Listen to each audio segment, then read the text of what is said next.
Bueno, muy buenas tardes para todos. Vamos a dar inicio a esta sesión. Estamos en la sesión de la asignatura de Epidemiología y Metodología de la Investigación 1, 2 y 3. Tengo residentes acá de tercero, segundo y primer año de nuestra especialización de medicina familiar de la Facultad de Medicina de la Institución Universitaria de Visión de las Américas acá en Colombia, en Pereira. Y en algunas oportunidades previas hemos tenido también algunos invitados presenciales o virtuales para algunas sesiones especiales complementarias justamente a los contenidos que regularmente vemos.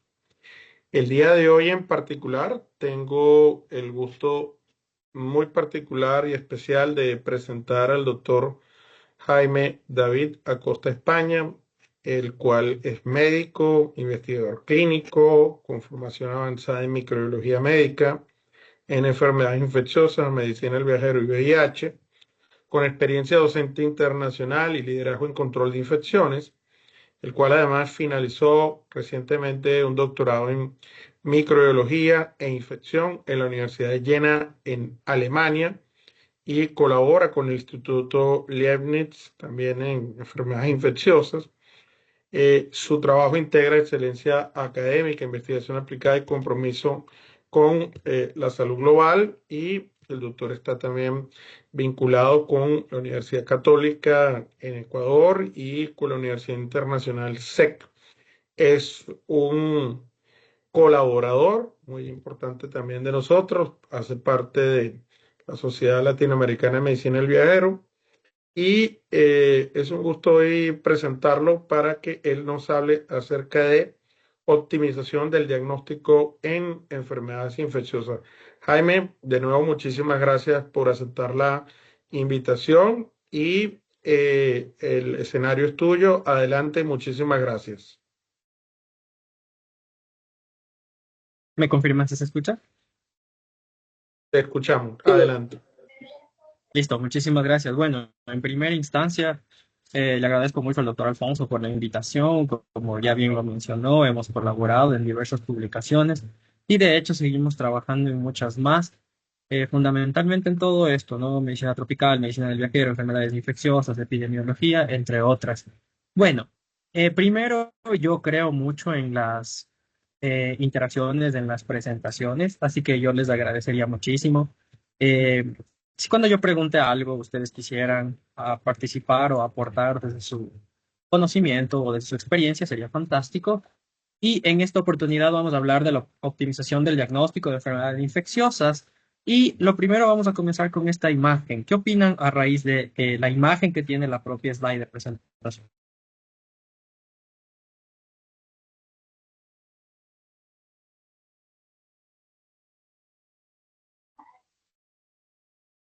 Pues, Doc, es un grupo, un personal médico, un grupo que están confundidos sobre un diagnóstico, muchos exámenes al parecer que se le hicieron y el paciente sigue enfermo y no tiene ningún resultado positivo, entonces están confundidos. Tienes el micrófono cerrado, Jaime. Listo, lo siento. Excelente interpretación, gracias. ¿Ya qué creen que se deban esto, no? No sé si les ha pasado en casos anteriores o si quizás han tenido este tipo de dificultades, ¿no? Que ustedes creen que el paciente tiene alguna enfermedad infecciosa, piden diferentes tipos de exámenes y nada resulta positivo. Eh, sí, Pues, Doc, qué pena, Erika, si quieres, habla tú. no, que pues pienso yo que puede ser por características de la persona que toma la muestra, el transporte de la muestra, cómo se almacena, no se cultivó donde se tenía que cultivar, el tiempo donde se encontraba el microorganismo ya pasó y por eso no aparece. Puede ser por eso. Sí, Doc, y ocurre mucho y muchas veces uno quiere que salga algo porque le define al paciente rápidamente. Cuando no le define uno al paciente y todo empieza a salir negativo y el paciente está cada vez peor, uno ya se queda como sin saber qué hacer.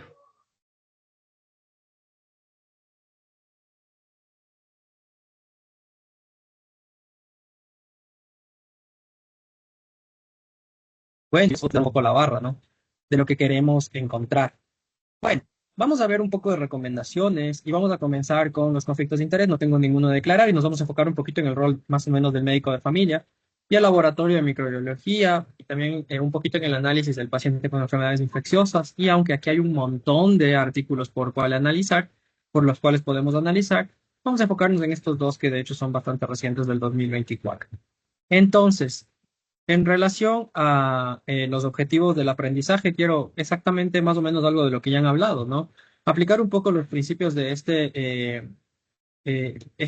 esta optimización del diagnóstico en la selección y solicitud de pruebas, reconocer algunos de los errores frecuentes inducidos por el mal uso del laboratorio, integrar algunas de las recomendaciones por infecciones según un diagnóstico sindrómico por sistemas en la práctica clínica, según un artículo muy interesante de Miller, que ya lo mencionamos al inicio, diferenciar las pruebas de alto y bajo valor en escenarios comunes, en medicina, especialmente enfocados a la medicina familiar.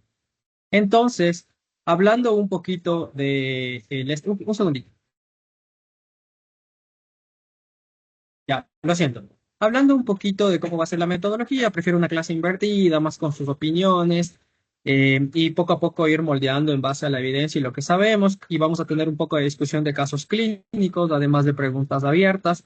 Y vamos a hacer una revisión crítica de especialmente esta guía de Miller y colaboradores, que es de la Sociedad Americana de Enfermedades Infecciosas y de la Sociedad de Microbiología. Y con una discusión final y mensajes claves. Aquí más o menos la agenda que vamos a tratar. Y vamos a comenzar con exactamente un paciente. Tenemos un paciente, tenemos un paciente de 28 años que ha tenido dolores de cabeza en este último mes. Se ha realizado exámenes de laboratorio habituales como de sangre, de orina, de heces, perfil hepático, perfil urinario, para los cuales nada ha tenido ningún tipo de manifestación importante, no tiene antecedentes de importancia, vive y trabaja en la ciudad y además de eso no tiene algún otro factor que nos llame la atención. En relación a esto, este paciente, lo principal que presenta es un dolor de cabeza, una cefalea, que se vuelve en estas últimas 72 horas insoportable, por lo cual acude a una emergencia por un dolor de cabeza holocraniano, ¿de acuerdo? De una intensidad 9/10 y por supuesto es admitido en la emergencia. Entonces, ¿qué hacemos con este paciente? Entonces, lo primero que debemos hacer es hacer una evaluación profunda, no solamente de la clínica y de cuándo ha comenzado su clínica, sino también de antecedentes. Aunque inicialmente muchas veces este paciente con enfermedades infecciosas no refiere antecedentes, en la vida real esto no sucede así. ¿Y por qué no sucede así? Porque ellos pueden tener diversos tipos de riesgos que están escondidos y de hecho a veces los pacientes no lo toman como relevante para su enfermedad. O inclusive en otro tipo de enfermedades infecciosas pueden tener inclusive incubaciones prolongadas en donde la persona muchas veces no relaciona el factor de riesgo con la enfermedad. Una vez que el médico ha hecho y ha planteado sus hipótesis diagnósticas, va a solicitar pruebas de laboratorio. Y a raíz de estas pruebas de laboratorio se van a pedir un sinnúmero de exámenes. Y dentro de la amplia batería que se pidieron de este paciente, se pidió un film array de líquido cefalorraquídeo, se evaluó que no tenía la presión intracraneal elevada y en el líquido cefalorraquídeo se hizo un panel de este tipo que tiene una detección para bacterias, virus y levaduras a través de biología molecular, detección del DNA, y se detectó positivo para Cryptococcus neoformans o Cryptococcus gattii. También, por supuesto, en este paciente se hizo un cultivo y una imagen, ¿de acuerdo? Y el resultado de la imagen se puede ver ustedes aquí. Se hizo una resonancia magnética y en el cultivo, pues pueden ver aquí, ya es algo mucho más microbiológico, ¿sí? Que se pudo aislar este Cryptococcus neoformans, ¿de acuerdo?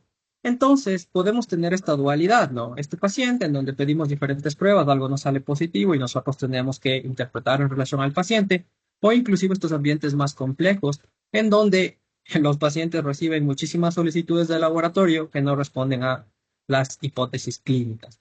Y si nosotros podríamos confirmar el diagnóstico, pues evidentemente tenemos que hacer un tratamiento.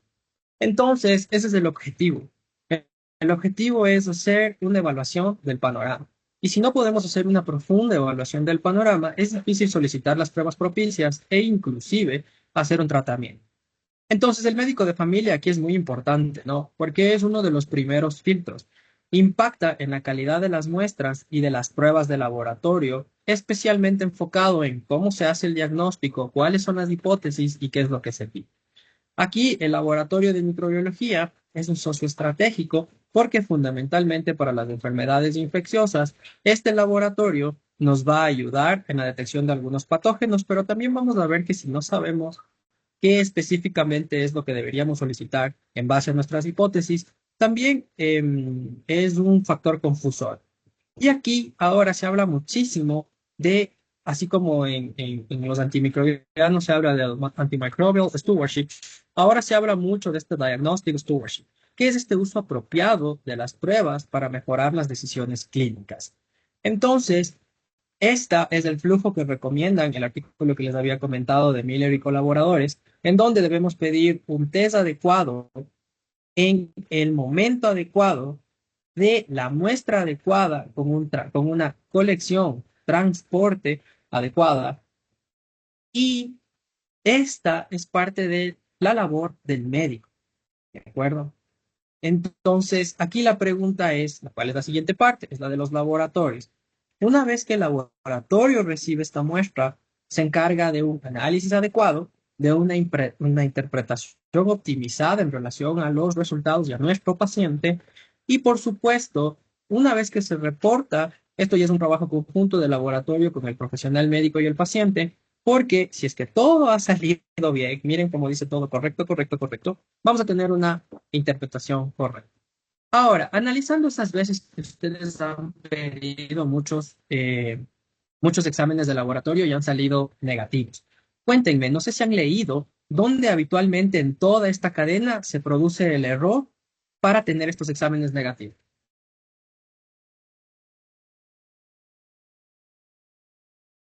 Profe, en el análisis de tiempo. Ok, análisis de tiempo, interesante, muy interesante. ¿Alguien más?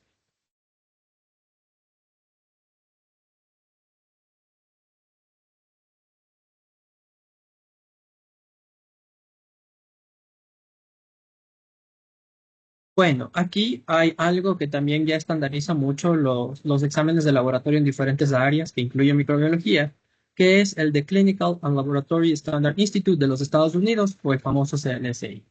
Y el CLSI ya tiene un montón de datos multihospitalarios, con miles, con decenas de miles de pacientes, millones de pacientes inclusive a través de los años. Y esos dentro de sus análisis de control de calidad de los laboratorios, esos refieren que el 75% de los problemas en el diagnóstico se dan en esta fase de aquí, que es la evaluación del paciente, que se llama preanalítica. Entonces, la primera parte ya en medicina de laboratorio se llama preanalítica. Todo lo que pasa en el laboratorio se conoce como analítica y lo demás se llama posanalítica, ¿sí? Entonces, básicamente tres cuartos, o sea, cada vez que hay errores, tres de cada cuatro de estos errores se debe a problemas en toda esta fase preanalítica que incluye la evaluación del paciente, las hipótesis diagnósticas y cómo se hace la decisión de qué muestra, qué le voy a pedir y cómo se envía al laboratorio. Entonces, esto es muy importante porque esto impacta cuál es el desempeño de nuestras pruebas. Entonces debemos hacernos algunas preguntas claves aquí. La primera pregunta clave, y de hecho con esto comienza básicamente el artículo de Miller, ¿sí? Es, ¿realmente es una enfermedad infecciosa? ¿Qué opinan de esta pregunta? ¿Esta pregunta es lógica, no es lógica? ¿Es demasiado básica? ¿Qué opinan?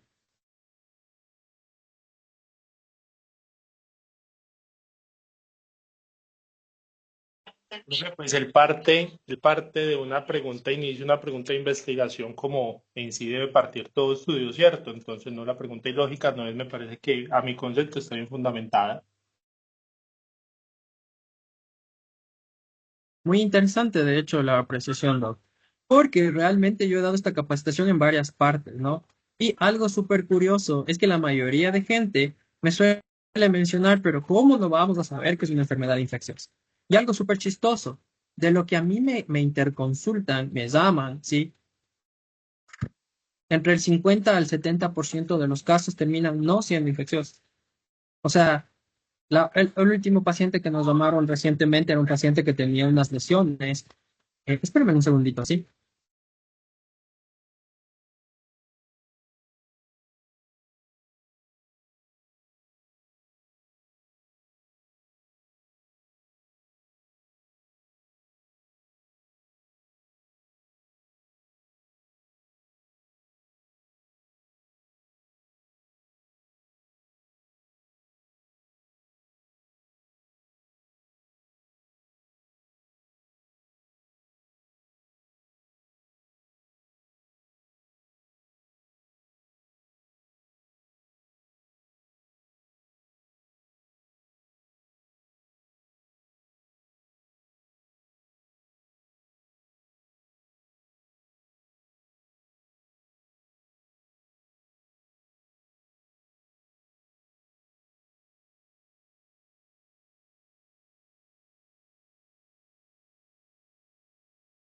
Lo siento muchísimo, tuvimos visitas y ya empezaron a hacer un poco de bulla. Lo siento mucho, ya.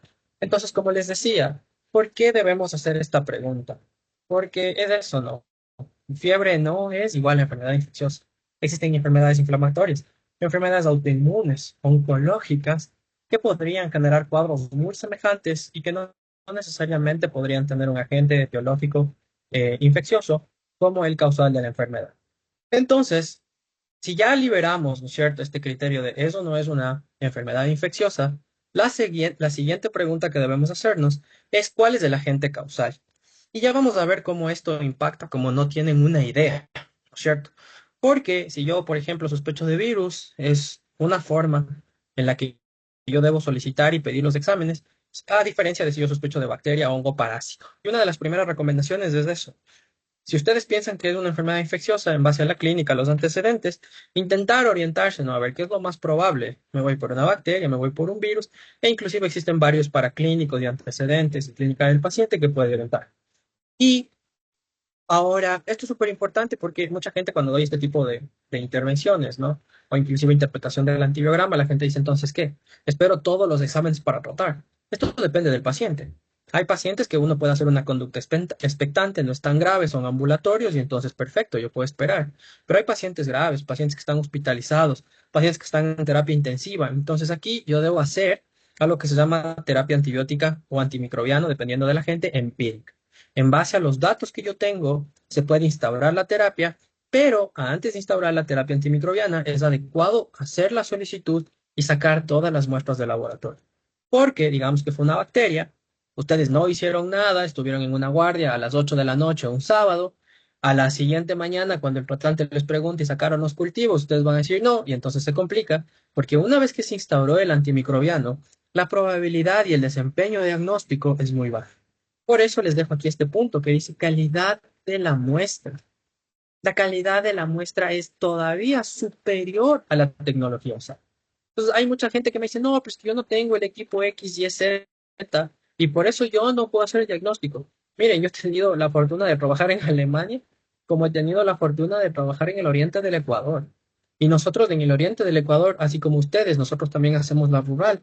Y yo ya salí enamorado de las enfermedades infecciosas, la microbiología, la medicina tropical, entre otras. Entonces, allá nosotros en el oriente, yo mismo veía las láminas, yo mismo diagnostiqué malaria, paragonimiasis, entre otras, como un médico rural.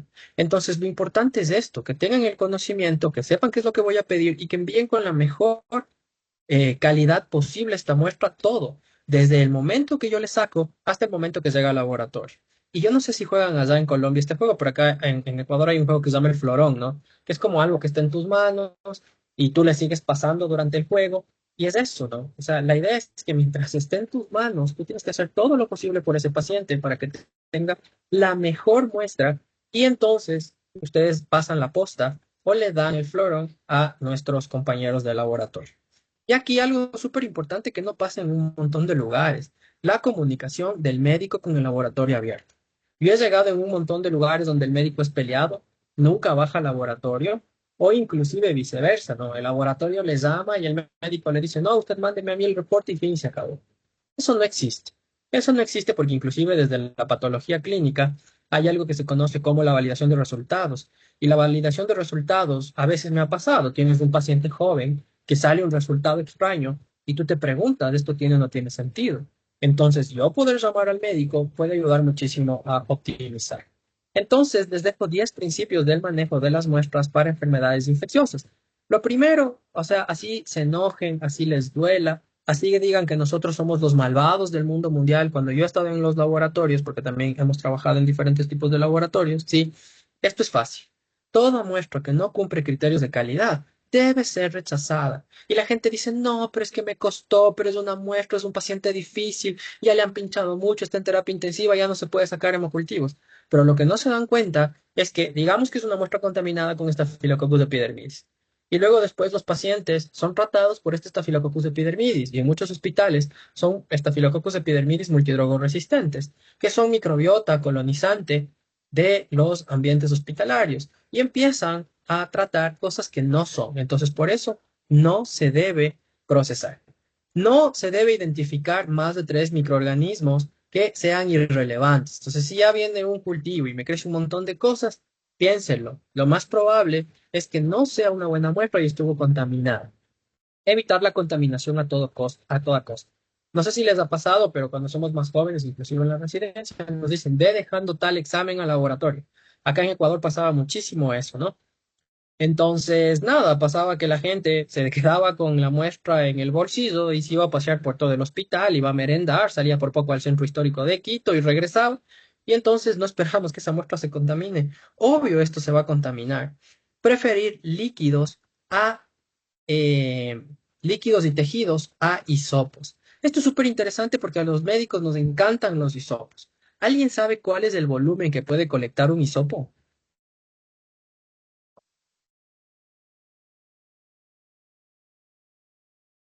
No, ni idea, Doc. No, ni idea. Porque a nosotros los médicos nos fascinan los hisopos, ¿no? Ya hay varios estudios sobre esto, inclusive este propio artículo de Miller lo dice, ¿sí? El hisopo alberga 0.05 ml. ¿Qué opinan? ¿Mucho o poquito? Pues nada, prácticamente 0,05. Excelente, querido doctor. Entonces hay que seguir el manual de laboratorio, hay que tomar las muestras antes de los antibióticos, hay que analizar la susceptibilidad solo en aislados clínicamente relevantes. Esto es súper importante, ¿ya? Reportar solo resultados significativos. El laboratorio debe tener unas políticas técnicas bien claras, incluyendo guías de tomas de muestra, entre otras, para que ustedes sepan cuáles son las reglas del juego y que todo funcione fluidamente. Y por supuesto, siempre se debe etiquetar de forma precisa y completa. Muestra no etiquetada es otro criterio de rechazo, porque ¿qué tal si ustedes confundieron el paciente A y el paciente B? El paciente A era un cero positivo para VIH, me cambian con la muestra del paciente B y ahí empiezan los caos, ¿no? Eso puede generar, inclusive puede terminar hasta en demandas serias legales. Entonces, no se puede hacer. Se debe hacer una optimización del uso de las pruebas. Existe un sobreuso. El 20 a 60% de las pruebas son innecesarias. ¿Cuáles son las consecuencias de esto? Inclusive esto es un análisis que hace American Family Physician en un artículo que también analiza esto de las pruebas de laboratorio, no necesariamente para diagnóstico infeccioso, sino en general. Entonces, consecuencias, falsos positivos, tratamiento de enfermedades que no son, inclusive sobrecostos. Además, sí, esto, especialmente en los Estados Unidos, puede generar miedo legal, mala información, incentivos financieros, porque pasa mucho, ¿no? Que las empresas dicen, si usted pide mucho de este test, nosotros le mandamos a pasear por el Caribe, ¿no? E inclusive presiones del paciente que pueden generar estos errores. Algunas estrategias. Se deben eliminar las pruebas de bajo valor. Hay que reducir estos paneles automáticos. Ahora todos, yo tengo este diagnóstico sindrómico, yo tengo el panel para esto, yo tengo el panel hepático, el panel. No, hay que individualizar el paciente. No podemos empezar a decir, no, a todos los pacientes les hacemos esto. Debemos tener algoritmos escalonados, de las cosas más básicas hasta las cosas más avanzadas según lo que necesite el paciente. Y por supuesto debemos tener equipos de manejo diagnóstico con profesionales de laboratorio altamente entrenados. Ya para irnos enfocando, les traje algunos casos que me encantaría que participen. Vamos, comenzamos con el primero. Tenemos un joven de 19 años del Caribe colombiano que tiene fiebre más petequias, más antecedente de dengue por 2 ocasiones. ¿Qué pruebas le pedir?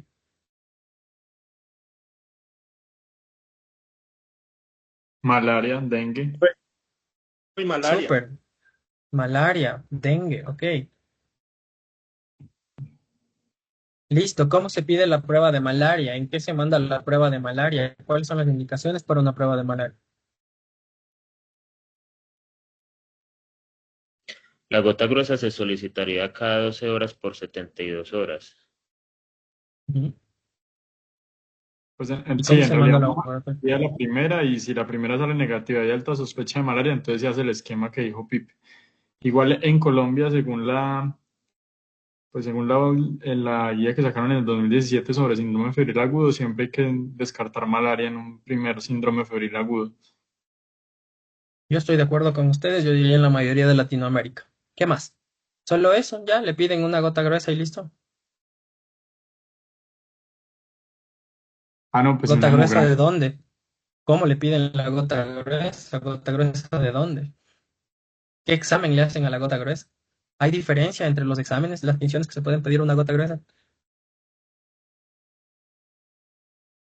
Y bacán, ya. Le hacen PCR y 3 gotas gruesas. La malaria fue negativa. ¿Qué más le pedí?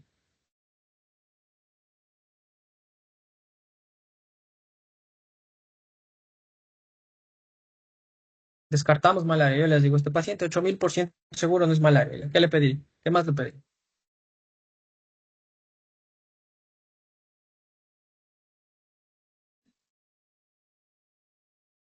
Pues es que ahí entraría mucho la otra parte clínica, o sea, si de pronto está pensando en una leptospira, si es más histérico, o sea, serían No tiene muchas. ictericia. El paciente tiene solo lo que ustedes pueden ver aquí. No tiene nada más, ni nada menos. Solo tienes, literal, tiene fiebre y petequias. Es lo que tiene el paciente. No tiene ictericia, no tiene fase hepática, no tiene fase renal, no tiene cambios en la orina. Su función urinaria es normal. De aquí en adelante, todos los casos que vamos a ver solo tienen lo que está aquí, porque si es que ponemos muchos más factores, nos demoramos 8000 años y me da ahí. ¿Nadie más? Bueno, entonces lo dejamos abierto para el final. Vamos. Segundo caso, mujer, 25 años, úlcera de 3 meses. Tiene varios frotis negativos de la úlcera para cultivo de bacterias y para parásitos. No tiene mejoría. Es una úlcera de aproximadamente 4 centímetros de diámetro, de bordes sobreelevados, fondo limpio, no dolorosa. Leishmania. ¿Cómo, cómo evitar depender de un único resultado? ¿Qué más pensarían? Por ahí ya me dijeron leishmania, ¿no? Pero miren, tiene un frotis negativo para Leishmania. cultivo de bacterias y parásitos.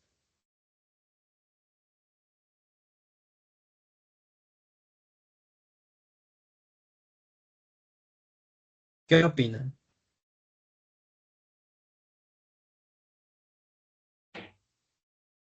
Pero Doc, la prueba de leishmania depende de cómo se tomó, porque si se tomó del centro de la úlcera va a salir negativa sí o sí. Estoy de acuerdo. ¿Qué haría, doctor? Pues, repetiría la muestra para leishmania, pero indicaría la toma del borde, pues haciendo del exudado del borde, creo que es, ¿no? Estoy 100% Doc- seguro. doctor, soy un interno. No tengo ni idea de lo que me está diciendo. Explíqueme desde cero cómo tomaría una prueba óptima para el diagnóstico probable del leishmania.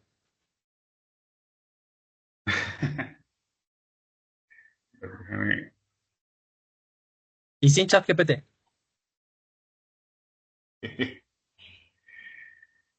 No importa. Ese es lo que yo quiero. Lo importante es que actúen. No importa. Eso es lo que quiero. Vamos, siguiente caso. Dejamos abierto. Miren, ya vamos dos. Se les está amontonando el consultorio. Se les está amontonando la emergencia. Caso 3, niño de 15 años, fiebre más digna. Tiene un bloqueo en el electrocardiograma de rama derecha.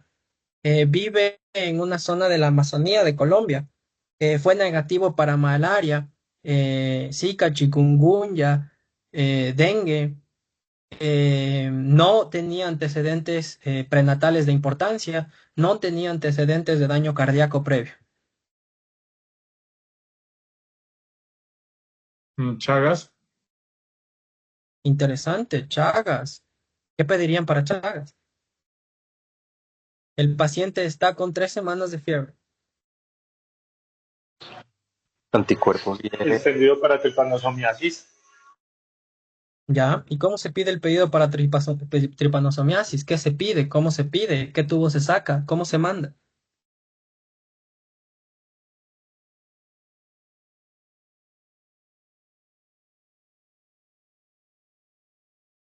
¿Nadie? Bueno, entonces avanzamos con el siguiente caso. Hombre de 32 años, tos de 6 semanas, tiene en la RX una cavidad apical, no tiene antecedentes de importancia, tiene un trabajo de oficina en Bogotá, Colombia, tiene una vaciloscopía negativa por 3 veces, aquí me faltó, por 3 veces la vaciloscopía fue negativa. ¿Cuál es la alta sospecha de este paciente y qué podrían pedirle? Una TV cavernal y un atacar de tórax. Ya, un ataque de tórax. En ataque de tórax se observa lo mismo, una cavidad apical. Tacar. Un atacar, profe, Ah, una tomografía de alta sí, resolución. sí, sí, sí. Ya, perfecto. Se observa lo mismo. Se observa adenomegalias parailiares más una cavidad apical derecha.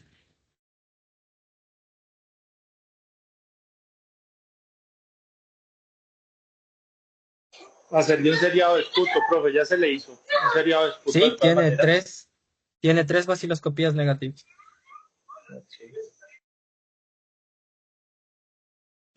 una fibroncoscopia con muestra directa ¿Y de qué le y pediría la muestra directa? PCR para Mycobacterium.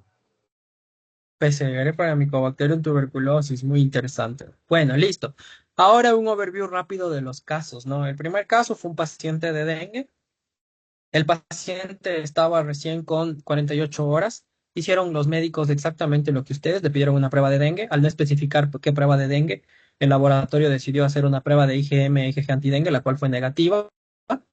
¿De acuerdo? Porque el paciente tuvo 2 veces dengue, una cuando tenía 5 años y la otra cuando tenía 8 años. Desde ahí no ha vuelto a tener dengue.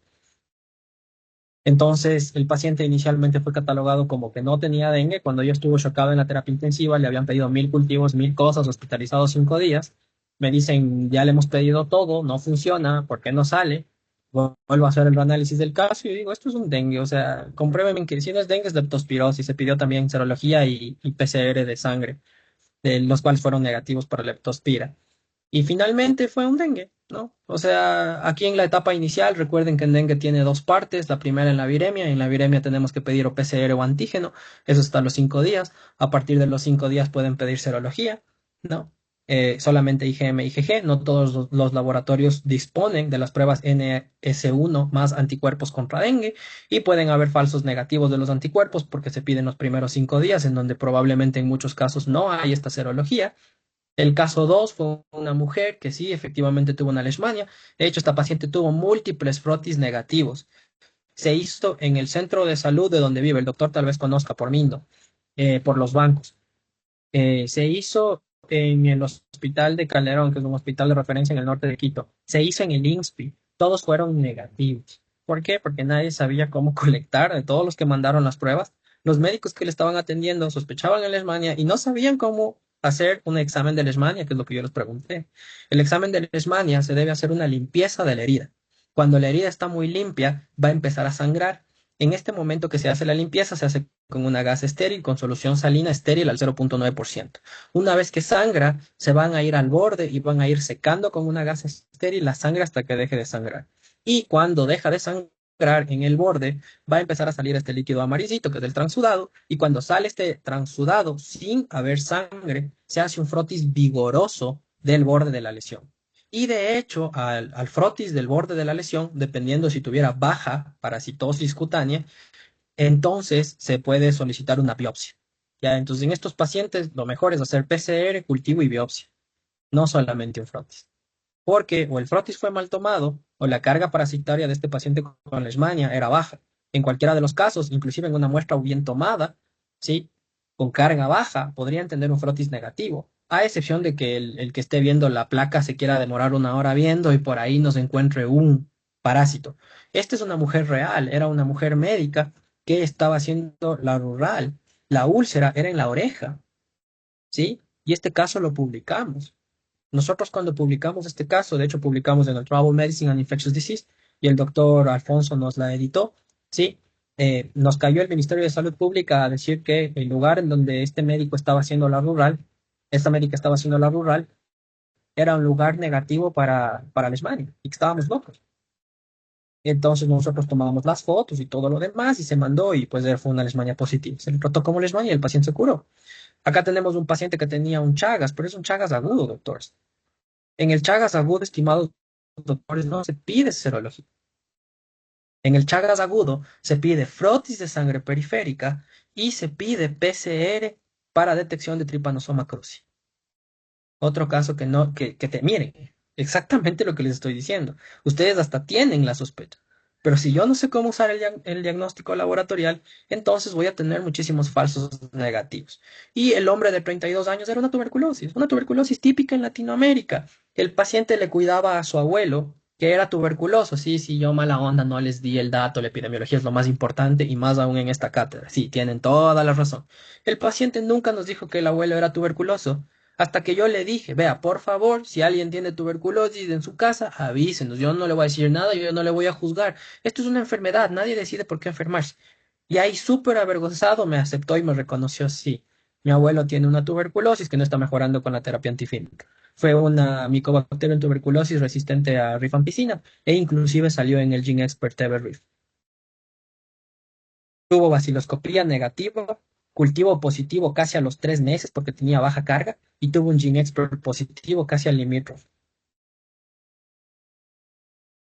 Y, por ejemplo, me pidieron una tomografía de alta resolución, ¿sí?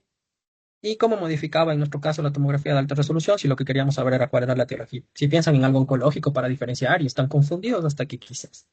Entonces, ya yéndonos a ver cuáles son las recomendaciones por tejidos. Miren, ¿no? Para sangre y endocarditis, 20 a 30 mililitros por set. Y aquí Miller dice, mientras más volumen, mayor probabilidad de detección.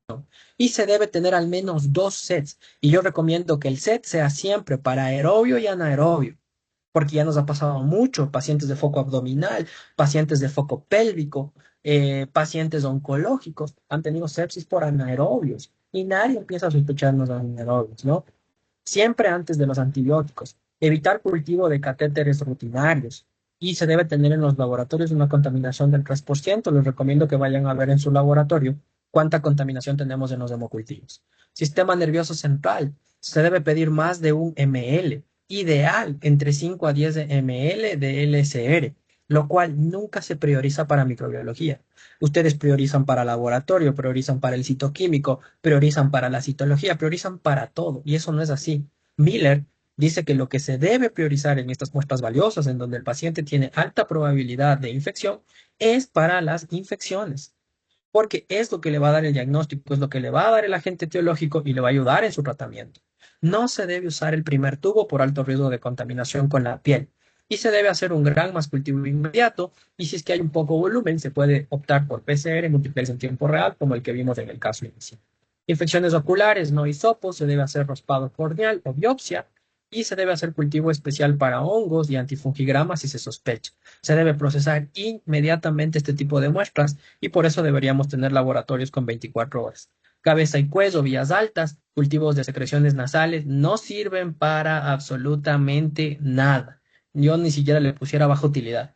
Para lo único que sirve secreciones nasales es para PCR de virus, nada más.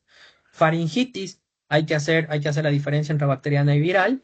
Hay que tener criterios clínicos, y que es de preferencia y pueden el test rápido, aunque pese a eso la sensibilidad y especificidad y el valor predictivo positivo no son tan altas. Con la clínica, más criterios de Centor y Mag-I-SAG en los pacientes que lo ameriten puede ayudar mucho. Hay que evitar cultivos superficiales de senos paranasales porque básicamente tienen microbiota y si se va a hacer de senos paranasales, lamentablemente tiene que ser con una endoscopía por un otorrino, con biopsias de la mucosa, que es lo mejor siempre y cuando el paciente no responda a 2 cursos de terapia antibiótica empírica. Tracto respiratorio inferior, ya no se recomienda la punción esfenoidal. Ahora se debe hacer todo, se recomienda hacer por endoscopía. Tracto respiratorio inferior, evitar esputos, todos están contaminados. El esputo solamente sirve para patógenos que no puedan estar en la microbiota, por ejemplo, un Pneumocystis jirovecii en un paciente HIV, un paciente con tuberculosis, por ejemplo, no sé, PCRs, ¿no? Para clamidias, especialmente para clamidia citasi, por ejemplo. Bueno, en todos estos patógenos que de ninguna forma pueden ser contaminantes, se puede pensar en un estudio, pero se debe preferir un aspirado traqueal o un lavado broncoalveolar. Muy bien al doctor que me recomendó esto para el paciente de tuberculosis, lo máximo. Y se puede hacer paneles moleculares solamente en pacientes. Se recomienda para eso, se en graves e inmunosuprimidos. Gastrointestinal e intraabdominal. No se debe hacer cultivo en diarreas, menos de 3 días, acuosas, sin riesgos, sin signos sistémicos.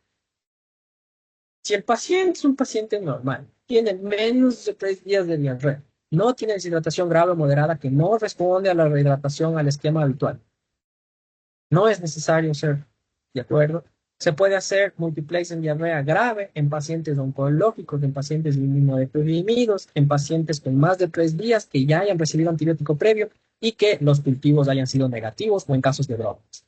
Y en abscesos en la parte especialmente rectal, no se debe recomendar hisopos, lo mejor es aspirado y se debe también solicitar, especialmente en estos abscesos perianales, se debe también solicitar anaerobios y enviar 15 minutos tienen para enviar esto porque el oxígeno empieza a penetrar en la jeringuilla y empieza a matar nuestros anaerobios. Y hemos visto un montón, ¿no? Por ejemplo, hemos visto Prevotella, hemos visto bacteroides, entre otros, si lo hacen bien. Si lo hacen mal, pues simplemente nunca crece nada, les crece por ahí un estafilococcus contaminante y empiezan a tratar cosas que no son. Osteoarticular, enviar tejido óseo, líquido articular, no se recomienda hisopos, siempre se debe hacer antes de los antibióticos y en algunos pacientes con enfermedades crónicas se debe sospechar micobacterias en el análisis, todo lo que se pueda hacer para micobacterias. Tracto urinario, el urocultivo solo con síntomas o situaciones especiales, como por ejemplo mujeres embarazadas, personas que se van a someter a procedimiento de vías urinarias, no se debe repetir en asintomáticos post tratamiento, esto ya no se debe hacer. Siempre para infección urinaria del tracto urinario, no para ITS, se debe hacer del chorro medio, de preferencia de la primera orina matinal. De todas formas, si el paciente tiene criterios de hospitalización, de pielonefritis con signos sistémicos, se puede hacer en el momento del ingreso a emergencias. Entonces, una de las cosas primero que deben hacer con este paciente es cuando entra en la emergencia. ¿Por qué? Porque este paciente está tan mal, tiene tanta carga, que lo más probable es que inclusive en cualquier momento que se haga, sea positivo. En genitales, en ITS, básicamente debemos preferir NAT.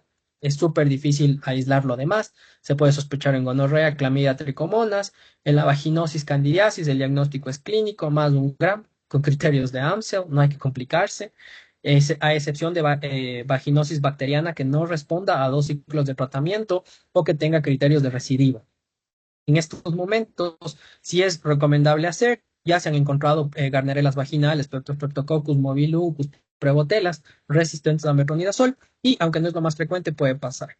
Y ahora también está mucho en boga esto de las automuestras vaginales, no solo para HPV, sino también para ITS, siempre y cuando se haga eh, eh, por amplificación de ácidos nucleicos.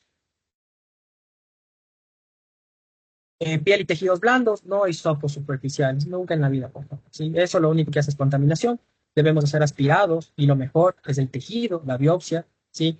En infecciones crónicas hay que coordinar, hay que pensar en transporte anaerobio y como les dije, si es que no piensan en anaerobio y lo dejan media hora hasta que alguien los lleve al laboratorio, simplemente los microorganismos morirán. Entonces, esto es más o menos, sí, un overview. Yo les quisiera dejar el artículo, después le puedo pasar al DOG, aunque lo encuentran fácilmente como Miller ITSA Laboratory Diagnosis of Infectious Diseases, y en el 2024, porque hay una versión previa que creo que es del 2019. Y entonces, es eso. O sea, lo más importante es una muestra correcta, en el momento correcto, para la pregunta correcta. Miren que ustedes en los casos tuvieron una orientación y me parece fantástico. Están muy bien entrenados y se nota la calidad del posgrado. Les felicito muchísimo, me alegra que hayan pensado en la sección. Pero aún así no lograron el reto diagnóstico, porque no me pudieron decir cuál era la muestra, no me pudieron decir cuál es el momento, no me pudieron decir qué le mandan a esa muestra. Entonces, por eso hay estos falsos negativos. Hay que pedir menos pruebas innecesarias, ¿no es cierto? Por ejemplo, el caso que ya vimos, ya perfecto. Si ustedes sospechan de oncológico, el paciente está bajando de peso, el paciente tiene una expectoración con sangre, ha bajado más del 10%, ¿sí? De su peso corporal. Yo estoy con ustedes, piensen en oncología, llamen a oncología, pidan los exámenes que ustedes quieran.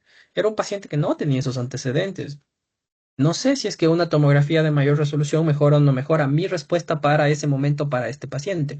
Puede ser que otro paciente, una tomografía de altísima resolución, sea la mejor opción. Por eso debemos individualizar y hay que dar más valor a nuestra clínica. Y el médico de familia es clave en este stewardship diagnóstico. Es clave porque ustedes van a ver un montón de personas en un montón de circunstancias. Y la idea es que piensen que el laboratorio es su aliado estratégico, ¿sí? Debemos hacer equipos para optimizar el diagnóstico. A mí me encantaría poder hablar, podríamos hablar de esto horas y horas, ¿sí? Pero lamentablemente no es posible, pero les recomiendo revisar el artículo. Entonces, una vez que revisen el artículo, eh, les irá, les irá muy bien y entenderán un montón de cosas, ¿no? Entenderán el por qué, mucho de lo que pasa, por qué nos equivocamos, por qué tenemos falsos negativos, por qué los pacientes, pese a que nosotros estamos metidos con que es leishmania, nunca nos sale que sea una leishmania positiva. Entonces, nada, me gustaría escuchar sus preguntas, o tal vez el doctor Alfonso ahí comentar.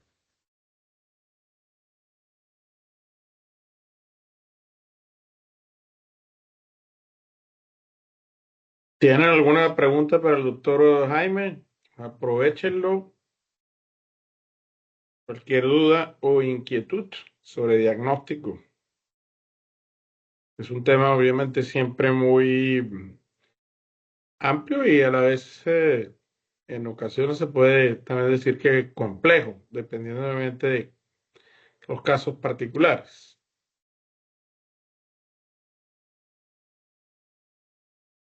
Sobre todo en situaciones en las cuales se presentan etiologías que a veces son infrecuentes y que no entran dentro de esos patrones comunes desde el punto de vista de la sospecha diagnóstica, ¿no?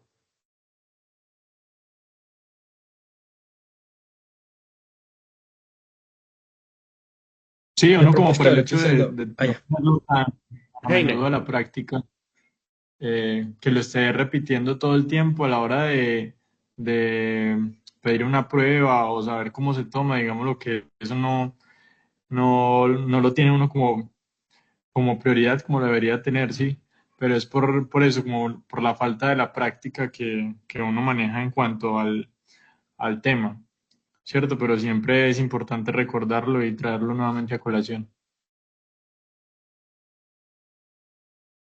Es que la medicina es ingrata. La medicina es ingrata y compleja, y a veces como que a propósito, ¿no? Justo esta cosita que yo no me acordaba, me llega el paciente y pasa todo mal. Y es súper chistoso, porque a veces pacientes súper simples que uno llega, uy, al doctor Alfonso, inclusive alguna vez que veíamos los casos en el ID Week, ¿no? Nos decía esto es tuberculosis, esto es de esto, es de otro, y es eso, ¿no? O sea, a ver, vamos, Chagas es Chagas, hay poca prevalencia y todo, pero te puede llegar un paciente agudo con Chagas. Chagas es Chagas, o sea, Chagas te puede llegar mañana a la consulta externa, un paciente con una insuficiencia cardíaca, con unos edemas periféricos, que muchas veces le dijeron vaya al cardiólogo, el cardiólogo le estaba dando su medicina para cardiología, le hace el electrocardiograma y todo, y dice, no, es que es por la hipertrofia cardíaca que tiene, la cardiomegalia, su patología y bla, bla, bla. Y nadie por aquí que es un Chagas crónico. Sí, así es. Hay muy buenos ejemplos de lo que tú estás planteando. Y además, otra cosa importante en enfermedades infecciosas es que hay muchos cambios en el comportamiento de las enfermedades. Chagas es un buen ejemplo de ello, donde ahora, por ejemplo, tienes transmisión alimentaria y la transmisión alimentaria ha cobrado importancia en diferentes países de la región, incluyendo especialmente los países suramericanos, Brasil, que fue el que empezó especialmente a tener esto, pero luego no ha habido muchos brotes, especialmente acá también en Colombia, en diferentes Y regiones, Venezuela. y en Venezuela, obviamente, Bolivia, pero no se piensa necesariamente siempre por la forma de presentación, no se tiene muy presente justamente esas formas agudas asociadas a transmisión alimentaria que pueden de hecho producir cuadros que son severos y que pueden de hecho conducir lamentablemente a desenlaces fatales. Pero es que obviamente, de hecho, en muchas ocasiones justamente la sospecha y el hacer un correcto diagnóstico cambia completamente el panorama, lo que puede pasar incluso tempranamente. Y recuerdo ahorita, a propósito de eso, un caso de discusión en el cual hace muchos años un paciente en Venezuela pensaban que tenía un tumor cerebral y en realidad el paciente no tenía ningún tumor cerebral, le iban a someter de hecho a una biopsia y felizmente que justamente se le logró tomar una muestra de líquido cefalorraquídeo y el paciente no tenía ningún tumor, en realidad lo que tenía era una neurocisticercosis y pues obviamente una biopsia en el caso de una neurocisticercosis que obviamente no se debería confundir con un tumor cerebral, pero ese era el diagnóstico que tenía en el hospital donde lo habían visto, pues simplemente con una buena evaluación desde el punto de vista del interrogatorio, la epidemiología, buenos estudios de laboratorio, líquido cefalorraquídeo y hacer correctamente los análisis para buscar justamente la cisticercosis, pues realmente cambia completamente la intervención, el diagnóstico. El paciente fue tratado obviamente con antiparasitarios y eventualmente todo se resolvió. Chicos, ¿alguien más tiene alguna pregunta, inquietud Excelente. o O sea, comentario? Sí, Jaime.